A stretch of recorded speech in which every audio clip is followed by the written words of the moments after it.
प्रिय दोस्तों, नमस्कार। जीवन में हर एक चीज़ जो हमारे साथ घटित हो रही है, ये तो हम सभी जानते हैं कि वो हमारे द्वारा बनाई गई है, और नहीं जानते हैं तो इसको आप जान लीजिए। जीवन के किसी भी मोड़ पर कोई भी चीज़ घटित हो रही है, यहाँ तक कि जन्म और मृत्यु भी, सब हमारे द्वारा पहले से ही तय किया हुआ है। किसी और ने ये तय नहीं किया है। ये सब आपके अपने ही कर्मों का परिणाम है। यानी हम अपने भाग्य के निर्माता स्वयं हैं। ऐसा हमारे महापुरुषों ने, योगियों ने हमेशा से कहा है। और वो कैसे? आप जीवन में देखिए, आप एक गरीब व्यक्ति को देखते हैं। एक गरीब व्यक्ति अपना जीवन जैसे भी व्यतीत करता है, और एक अमीर व्यक्ति को देखिए, अमीर व्यक्ति जैसे जीवन व्यतीत करता है। तो वो व्यक्ति गरीब जगह ही क्यों पैदा हुआ? हर कार्य के पीछे अगर कोई चीज़ घटित हुई है तो कोई ना कोई उसका कारण अवश्य होगा। कार्य और कारण का जो एक प्रिंसिपल है, जो सिद्धांत है, वो हमने ज़रूर सुना होगा, कार्य कारण। यदि कोई घटना घटी है तो उसके पीछे कोई ना कोई कारण होगा। बस यही संस्कार है जीवन की हर एक क्षेत्र में। अगर आपको कोई रोग हो रहा है तो वो संस्कार है, वो भी कर्म का संस्कार। कोई भी चीज़ आपके साथ घटित हो रही है, वो यूं ही हवा में नहीं होती। कुछ न कुछ उसके पीछे कारण होता है, और वो कारण ही आपके कर्म कहलाते हैं, कर्मों का संस्कार कहलाता है। और उससे भला और बुरा पैदा होता रहता है। तो क्या किसी का जो जन्म हुआ है, अब वो उसके साथ बुरा ही होगा या अच्छा ही होगा? ये प्रारब्ध कहलाता है कि उसे क्या इस जीवन में मिला है। तो क्या हम अपने कर्म के निर्माण को, या हमारे जीवन में जैसा भी है, मान लीजिए अभी मैं दुखी हूँ तो मैं इसको बदल सकता हूँ 100%। आप अपने जीवन को बदल सकते हैं, इसलिए आप अपने भाग्य के निर्माता हैं। यदि आप किसी और योनि में होंगे, यदि आप किसी और योनि में, जैसे आप जानवर हैं, तब आप कुछ नहीं कर सकते, कोई नया कर्म निर्माण नहीं कर सकते।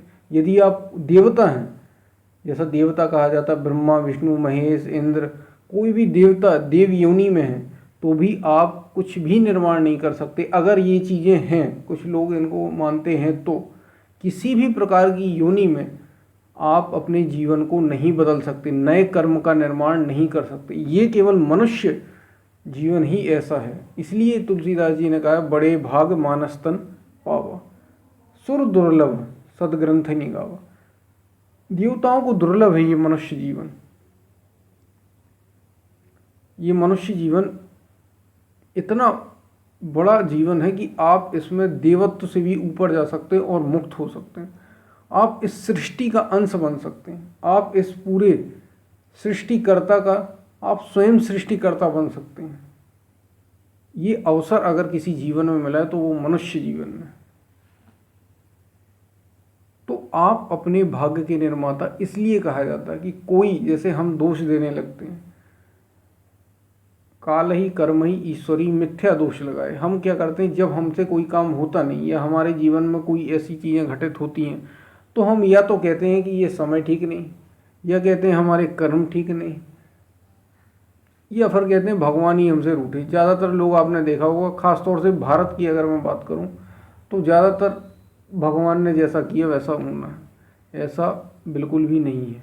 भगवान ना तो कुछ करता, गीता में भगवान ने स्पष्ट कहा है कि ना तो वह परमात्मा कुछ करता है, और ना ही कुछ कराता है, और ना ही कुछ करने के लिए जुगाड़ बैठाता है। सब कुछ ये जो है वो आप पर निर्भर है। सारी चीज़ें आप पर निर्भर। आप अगर समर्पित हो जाए तो सब कुछ किया जा सकता है। आप यदि चाहें जीवन में आगे बढ़ना तो आप सब कुछ कर सकते हैं। सारी चीज़ें आपके ऊपर है, कोई दूसरा यहाँ पे नहीं है। आप जैसे भी जीवन को देख रहे हैं, आपकी दृष्टि जो भी है, चाहे वो सुखमय हो दुखमय हो, सब चीज़ें आपके द्वारा बनाई जा रही। भले ही आपको ऐसा लग रहा है कि ये कोई दूसरा हमसे करवा रहा है, या हम दूसरे के द्वारा ऐसा हमें दुख दिया जा रहा है, कोई किसी का दुख देने वाला नहीं है। आप अपने भाग्य के निर्माता खुद हैं। यदि कोई नौकरी कर रहा है, यदि कोई बिजनेस कर रहा है, कोई नौकरी कर रहा है, या कोई नौकरी की तैयारी कर रहा है, एक एग्जाम्पल के लिए ले लेते हैं, आजकल यूपीएससी की तैयारी चलती है, नीट की चलती है, गेट की चलती है, आईआईटी की चलती है। कोई गेट के अंदर है, गेट का मतलब दरवाजा, चलिए कोई यूपीएससी के अंदर कोई आईएएस बन गया और कोई बाहर है, कोई बहुत अच्छे मार्क्स, जो बाहर बैठा है उसका भी परसेंटेज सेम है, वो बहुत इंटेलिजेंट है, जो उससे अंदर है उसके कंपैरिजन में। ऐसा होता है, आपने देखा वो हज़ारों ऐसे केस हैं।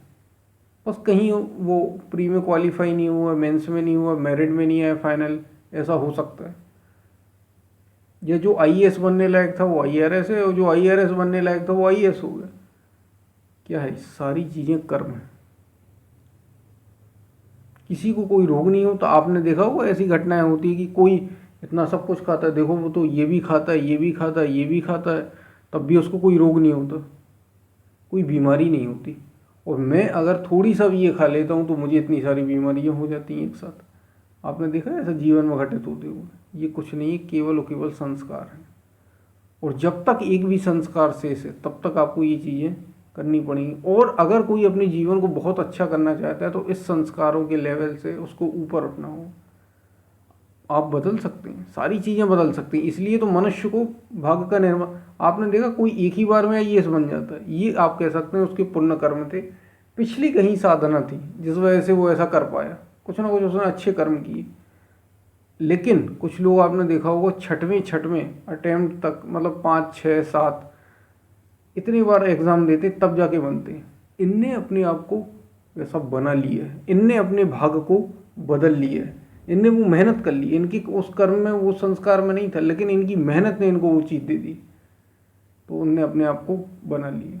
तो आप जैसा चाहें, आप चाहें तो पशु से भी नीचे जा सकते हैं, आप चाहें तो मनुष्य रहते हुए भी पशु बन सकते हैं, पशु से भी नीचे जा सकते हैं, और आप चाहें तो देवता बन सकते हैं मनुष्य रहते हो, और आप चाहते हैं तो भगवान भी बन सकते हैं। इस सृष्टि के सत्य को जाना जा सकता है तो केवल और केवल मनुष्य के शरीर से ही। बाकी कोई भी शरीर आपको मुक्ति नहीं देने वाला। मोक्ष जिसको कहा जाता है, इस संस्कृति ने जो सदा से कहा है, हमेशा से, वो भी अगर कहीं संभव है तो केवल और केवल इस मनुष्य शरीर से ही। इसलिए आप अपने भाग्य के निर्माता स्वयं हैं। आप आज जैसा करेंगे, बुरा करेंगे तो बुरा होगा, अगर आप अच्छा करेंगे तो अच्छा बनेगा। हो सकता है कि कभी किसी जन्मों के संस्कार से आपको, आपके जीवन में कुछ ऐसी घटनाएं घट रही हों जो आपको दुखी कर रही हों, आपको बुरे की ओर ले जा रही हैं, लेकिन अगर आप आज उनसे सबक नहीं सीखेंगे और आज अगर उनको नहीं बदलेंगे तो वे कल नहीं बदलने वाली। आप आज उनको बदल कर अपने भविष्य को अच्छा कर सकते हैं। भले ही पहले कुछ भी रहा हो, अभी कुछ भी घट रहा हो, लेकिन अगर आप अच्छा बनना चाहते तो आपको अच्छा ही करना पड़ेगा। आपको वही देना, आप जो देते हो वही आपके पास लौट कर आता है। मैं फिर कह रहा हूँ दोस्तों, आप जो देते हो, आप प्रेम दोगे प्रेम लौट कर आएगा, आप भक्ति दोगे भक्ति लौट कर आएगी, आप दान दोगे दान लौट कर आएगा, आप धन दोगे धन लौट कर आएगा। आप, लेकिन हम क्या करते हैं, हम क्रोध लोगों को देते हैं, क्रोध लौट कर आता है। हम काम लोगों को देते हैं, काम वासना की दृष्टि से देखते हैं, वही लौटकर हमारे पास आता है। हम लोभ लोगों को देते हैं, दिखाते हैं, हम लोभी बनते हैं, वही हमारे पास लौट कर आता है। फिर हम कहते हैं हमारे आसपास ऐसा माहौल क्यों है, हम क्यों नहीं परिवर्तित हो रहे, क्यों हमें ऐसे लोग मिल रहे हैं, हम ईर्ष्या दे रहे हैं, हमें ईर्ष्या मिल रही। आप माने या ना माने, अगर आप पूरे जागरूक होकर देखें तो आप वही चीज़ें पैदा कर रहे हैं, वही चीज़ें लौट रही हैं, क्योंकि यहाँ कुछ भी अलग नहीं है। जैसा आप दोगे वही आपके पास लौटेगा। तो इसका ध्यान रखें और जीवन को सहज रूप से आप जो चाहते हैं बस वही देना शुरू करें। आप प्रेम चाहते हैं, प्रेम देना शुरू करें, क्योंकि आप अपने भाग्य के निर्माता स्वयं हैं। आप जैसा चाहते हैं वैसा देना शुरू करें, चाहे वो कुछ भी हो, वही आपको लौट कर मिलेगा और आपने अपने जीवन को सफल कर लेंगे। तो हम फिर मिलते हैं, तब तक के लिए धन्यवाद दोस्तों।